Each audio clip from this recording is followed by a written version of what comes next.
entrevista de emprego. Se você é uma pessoa branca e se você é uma pessoa negra. Já parou para pensar como é que os entrevistadores podem ter um olhar para você de acordo com a cor da sua pele? Como em toda sexta-feira, hoje a gente recebe aqui a Deise Rodrigues, a Deise, que é a coordenadora do projeto Ubuntu aqui em Pernambuco, faz um trabalho muito importante de educação e combate ao racismo. E essa semana eu estava comentando com a Deise um vídeo que ganhou força nas redes sociais essa semana, mas pelo que a Deise me disse, ele já tinha sido gravado há um tempo atrás. Mas a gente vai falar sobre esse assunto hoje. É um vídeo que mostra justamente profissionais de recursos humanos analisando pessoas simplesmente por conta da aparência. E o resultado, gente, é tão triste.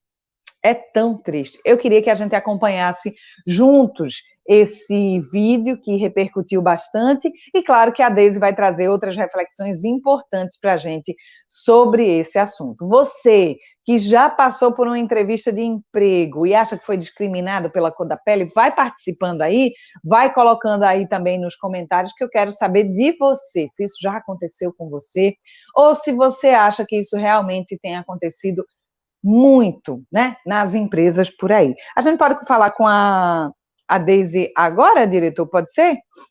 Deixa eu dar um golinho aqui no meu café enquanto a Deise entra aí. Olá, Igle, bom dia. Oi, Deise, bom dia, bem-vinda mais uma vez. Que bom ter mais uma sexta-feira com você. Ai, que coisa boa, muito feliz. Bom dia a todo mundo, né, que está escutando a gente. E mais uma temática super importante, né, Igle? Acho que esse vídeo vai dar uma impressão que o racismo ele é muito mais do que uma atitude direta, muito mais do que uma ofensa. Quando a gente fala de racismo estrutural, a gente está falando que as nossas instituições, o nosso país, ele é fundado com base no racismo. E esse vídeo vai deixar triste, né? explícito, né? Vamos ver esse vídeo. Eu vou pedir para o diretor já colocar esse vídeo aí, porque eu fiquei tão impressionada, Deise, quando eu vi esse vídeo, assim, por mais que se fale sobre isso, né, se escute sobre isso, mas você vê, causa outro impacto, né? Então, por isso que eu acho muito importante a gente falar sobre isso e a gente já começar assistindo esse vídeo, que ganhou repercussão, inclusive, essa semana, mas parece que foi uma campanha, né, não sei se foi no governo do Paraná. Eu fiquei muito impressionada e eu acho importante que a gente possa refletir sobre esse assunto. Pode ser o vídeo agora, diretor? Não, o diretor vai colocar o vídeo aí para a gente ver. Presta atenção, gente, escuta bem, tá? Escuta bem esse vídeo.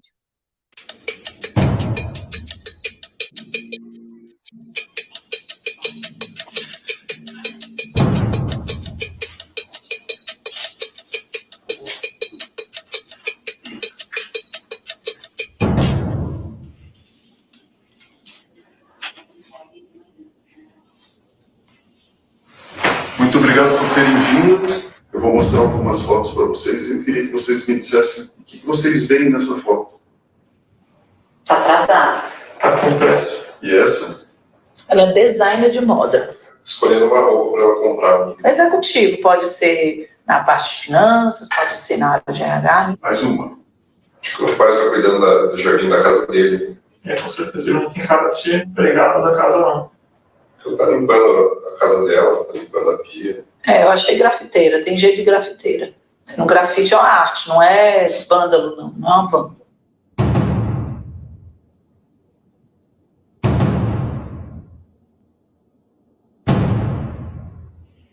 O que você vê nessa imagem? Alguém pichando o muro. Pichadora. E ela? Diarista? Limpa da casa? É empregada doméstica. Um jardineiro. Bom, ele me lembra um segurança de shopping. Um motorista particular. Vendedora, poderia ser uma costureira. Parece uma pessoa fugindo. Ladrão. O nome disso é racismo institucional e as consequências são graves.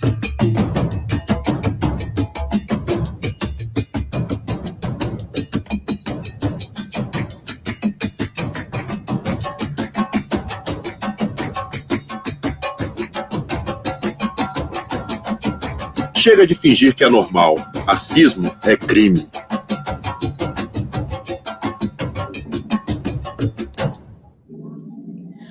Deise do céu. Minha gente. Tá aí, Deise. Eu acho que esse vídeo, ele mostra claramente que falar de racismo não é, definitivamente não é mimimi, né? Não é mimimi. Eram pessoas nas mesmas posições, em fotos muito semelhantes, fazendo as mesmas coisas. Eu fiquei impressionada ali com o homem de terno. O homem de terno branco é um executivo. O homem de terno negro é um segurança. Poxa, por que que o racismo impõe, inclusive, uma diferença, né? É como se fosse assim, sempre querendo diminuir. O negro não serve para ser o executivo, o negro não serve para ser um médico, o negro não serve nem para ser grafiteiro, ele só servir para ser pichador. Ai, Deise, doeu quando eu vi. E é exatamente isso, Isley. Dói ver, porque quando a gente dá visibilidade a isso... Está conseguindo me ouvir, Isley? Tô sim, tô te ouvindo bem. Pronto. Quando a gente dá visibilidade a isso, fica muito mais forte, né? Fica muito mais explícito para a gente. E é isso que a gente vem falando. O racismo, ele é muito mais do que um ato individual. Então, a gente pensa que o racismo, ele é só a ofensa, ele é só a violência. Eita, poxa, acho que a gente perdeu aqui o sinal da Deise, né, diretor? Vamos tentar reconectar a Deise aí.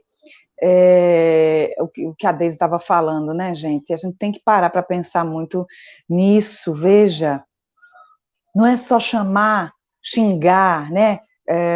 Brigar especificamente, gritar com alguém. São as coisas veladas, são as coisas que a gente não percebe, né? É a preferência, é o olhar desconfiado, é fazer logo um julgamento de cara antes de conhecer a pessoa.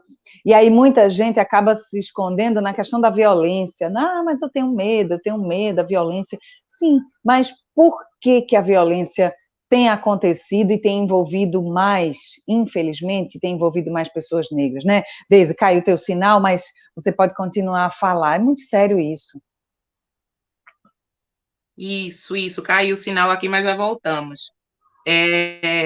O racismo institucional, ele nos traz essa reflexão, Isley, e a todo mundo que está nos ouvindo, que o racismo, ele é muito mais do que só uma ofensa, ele é muito mais do que a violência direta.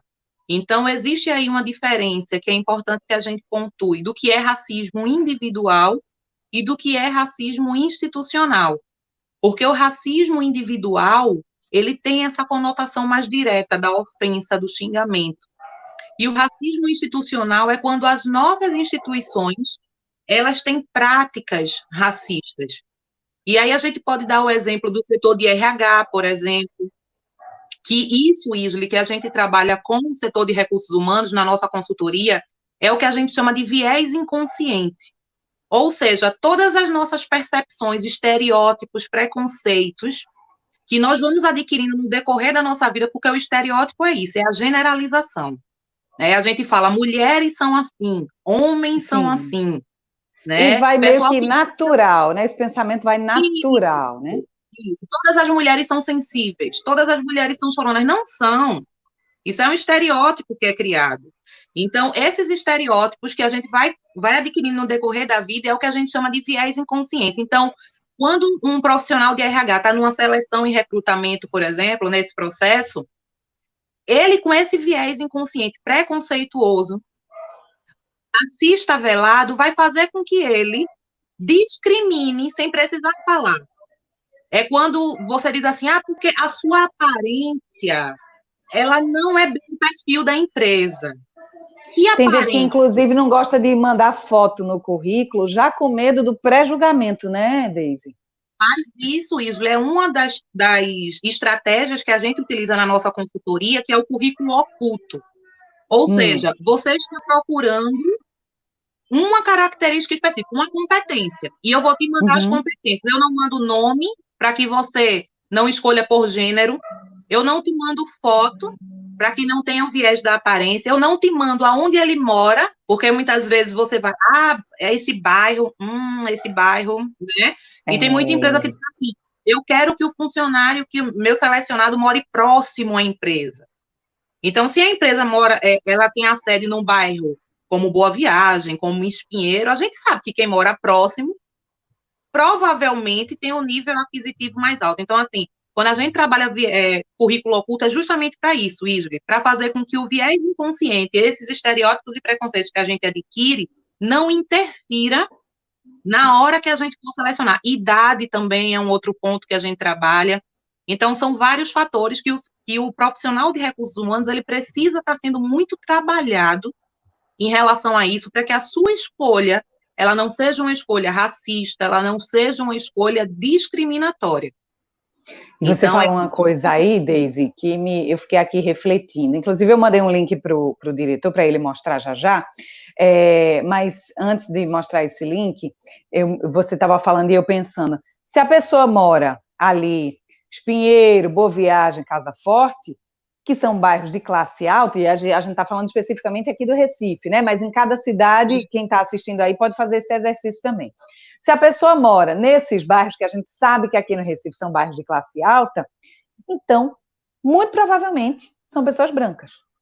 Por quê? São as pessoas brancas que têm o maior poder aquisitivo, são as pessoas brancas que conseguem comprar apartamentos mais caros, são as pessoas brancas que conseguem morar nos bairros nobres. Então, quando vem essa coisa do endereço, também tem... Eu nunca tinha parado para pensar nisso, Deise. Também tem a ver com a questão racial, né? Isso, e muitas vezes a empresa, Isli, quando a gente está conversando com gerentes, diretores, enfim, diziam assim, mas no meu currículo, na minha seleção, eu não estou sendo preconceituoso. Eu não estou excluindo. Você pode não estar excluindo de forma direta e dizer, eu não quero homens e mulheres negras. Você não vai fazer isso. Confessar claro que você não vai demais, né? Mas, até porque é crime, e a empresa ela não vai pagar por isso. Mas a questão é, o que é que eu faço de forma velada que discrimina? Então, quando eu digo que minha empresa tem sede em um bairro e eu quero todo mundo que esteja próximo àquele bairro, eu estou excluindo. Quando eu digo, né, por exemplo, que eu quero que o meu funcionário tenha, além do português, inglês e espanhol, eu sei que eu estou excluindo, e eu sei quem é que vai para essa seleção. Por quê? Porque inglês e espanhol quem tem um idioma desse fluente é muito privilegiado. E aí, eu não preciso explicitar que eu não quero, mas eu sei quem é aquele perfil que vai. Então, uma empresa que se coloca no papel de trabalhar e de promover equidade racial, ações afirmativas empresariais, a gente tem que pensar nas minúcias desse processo. É muito mais do que ser explícito, e isso é uma característica do nosso racismo, Isla, ele é velado. Por isso que as pessoas elas só conseguem entender racismo pelo viés da ofensa, pelo viés da violência. Então, é muito importante que a gente reforce o conceito de racismo. O conceito de racismo é a ideia de que existem diversas raças humanas e que, por existirem, uma se torna superior à outra. O racismo é hierarquizar raças, ou seja, o branco ele foi sempre colocado como civilizado, como inteligente. Tá? O diretor está até mostrando aí uma das nossas publicações que foi feita essa semana, em que a gente falou sobre... Impressionante essa publicação. Branquitude e letramento racial. É muito importante que a gente discuta o que é branquitude, Isli, porque no nosso debate sobre racismo, as pessoas dissecam o que é ser negro, né? O que é negritude, porém não foi a população negra que criou o racismo. E também não é a população negra que se beneficia do racismo. Então, a gente precisa discutir o que é ser branco na sociedade. Quem é que está aqui nos escutando que é branco, que já parou para pensar o que é ser branco? Como é que eu faço para me aceitar enquanto branco? Será que se eu sair na rua com essa roupa eu vou ser confundido com bandido? Vocês já tiveram essas preocupações? Provavelmente não. Então, nunca precisou, né? Nunca precisou, então a gente precisa essa discutir primeira imagem, Deise, enquanto você está falando aí, eu pedi para o diretor voltar na primeira imagem, eu queria que você explicasse aí. É um caminho que o tamanho do caminho É igual, mas É o que tem no meio é bem diferente, né?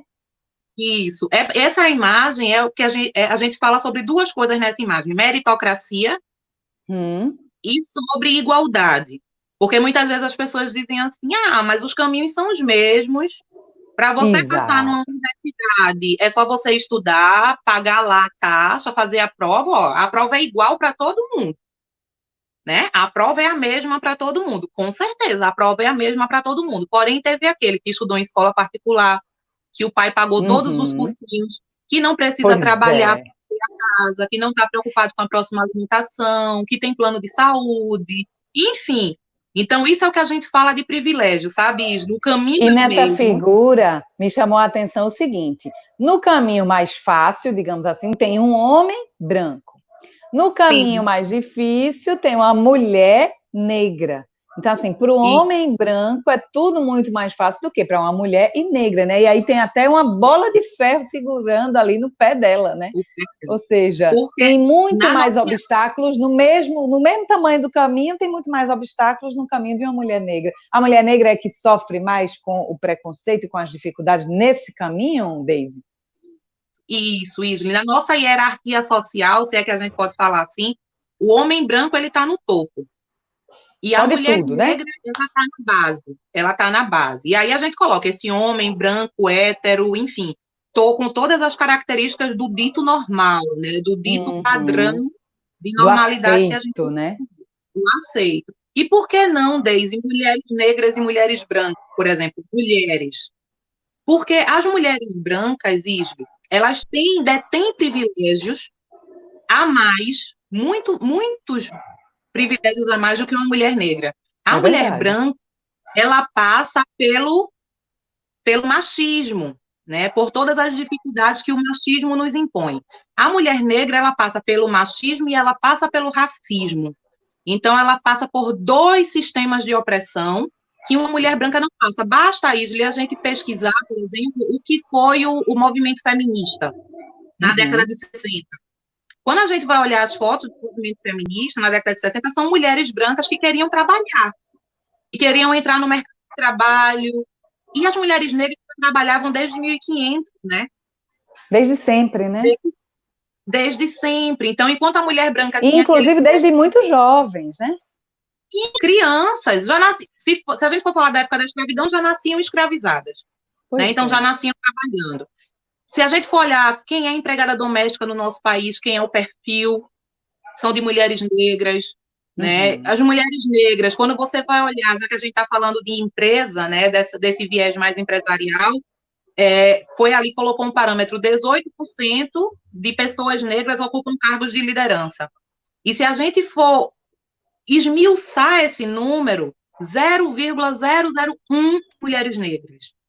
Né? E se a gente separar o que é negro, né, Isli? Porque negro, abre aspas, tem o pardo e tem o Sim, preto. Né? sim. Nos nossos questionários não existe negro, existe pardo, preto, amarelo, que são os asiáticos, indígenas, né, que são vermelhos ou indígenas que coloca, e brancos. Então, quando a Certo. gente vai quantificar o número de negros no Brasil, a gente soma pardos e pretos. Pardos é a minha tonalidade de pele, é o Uhum. negro de tom de pele mais claro. E o Uhum. preto é o mais retinto. Então, quando a Uhum. gente vai esmiuçar isso, o pardo, ele ainda ocupa a maioria dos cargos. E os negros de tom de pele mais retinto ocupa 0,004. Ou seja, o que é que isso nos diz? Quanto mais escuro o tom da sua pele, mais discriminação você sofre. Então, isso é Olha mais uma só. característica do racismo aqui no Brasil. Olha só. Enquanto você estava falando aí, Deise, meu filho estava ouvindo ali e disse: Mãe, você hoje não trouxe os meus bonecos. Então, ele trouxe mais bonequinhos da coleção dele, que ele faz questão de mostrar. Obrigada, filho, para Ele participar gosta de também. interagir. Ele gosta, e ele gosta muito de ouvir esse tema, porque a gente teve o privilégio de fazer uma reportagem em 2 países da África, um deles foi Moçambique, e ele estava comigo. Então, isso foi muito forte para ele, de chegar num ambiente onde ele só tinha amiguinhos negros para brincar, para conversar, né, para trocar ideias, e ele ficou encantado. Então, até hoje, ele pergunta pelos amiguinhos, ele fala, mãe, por que não tem? A gente não comprou boneco negro dessa coleção. Tá faltando, viu? Tá faltando. Então, ele pega ali no meu pé, e eu acho muito interessante, importante, né, a gente inserir os nossos filhos também nesse tipo de discussão, né, Deise? Porque ela não está só no mercado de trabalho, ela está dentro de casa, né? E ela, aliás, precisa estar dentro de casa, essa preocupação, né? Então, Deise, de fato, o mercado de trabalho precisa se preparar melhor para receber e respeitar as pessoas pretas e pardas. Exato, muito. Inclusive, eu recebi contato de algumas empresas quando deu aquele boom daquela hashtag Vidas Negras Importam, quando aconteceu aquilo, que muitas empresas estavam mudando sua logomarca, colocando a sua logomarca preta, né, para fazer alusão a esse dia, que estava envolvida na luta. E eu recebi o contato de uma diretora de uma dessas empresas, ela disse, eu não deixei a minha empresa mudar, porque a minha empresa não faz nada para incluir. Como é quando existe um boom disso, aí eu vou colocar a minha logomarca preta para dizer que eu sou contra o racismo, quando na realidade você não faz nenhuma política de inclusão. Você não é só para entrar na moda, né? Mas eu achei muito importante essa atitude dela, porque ela é diretora de comunicação, ela que decidiria isso, e ela disse, eu não vou fazer. Agora, se a empresa quiser mudar a sua missão, os seus...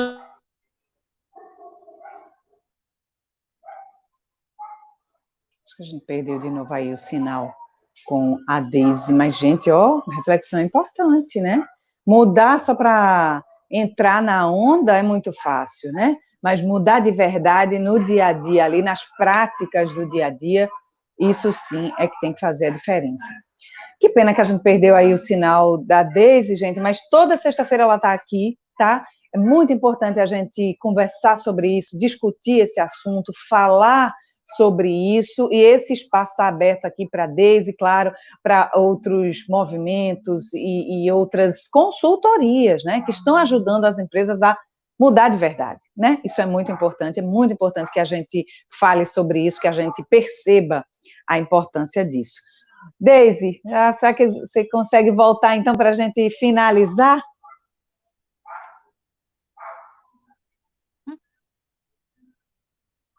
Eita, acho que agora ela não está me ouvindo, né? Você está me ouvindo, não? Acho que não. Que pena, gente. Mas não tem problema. Sexta-feira que vem a gente recebe a Deise aqui de novo, o espaço para ela está sempre aberto, e essa precisa ser uma prática, né? Essa precisa ser uma prática muito mais do que marketing, muito mais do que se dizer contra o racismo, se dizer antirracista, a gente precisa mudar nossas atitudes e a gente precisa agir de forma antirracista, e isso não é uma prática só de quem tem pele preta ou parda, não, tem que ser de todo mundo, absolutamente todo mundo. Esse é o perfil do Projeto Ubuntu, é projeto.ubuntu oficial, você pode seguir, você pode acompanhar as publicações, as postagens e refletir junto com a Deise, junto com a equipe dela, sobre esse assunto tão importante, tá bom? Segue lá, ajuda, compartilha, e principalmente reflita, né? Reflita, porque é muito importante que a gente mude os nossos hábitos e o nosso pensamento está aqui, né? Está aqui, muitas das atitudes que a gente toma no dia a dia.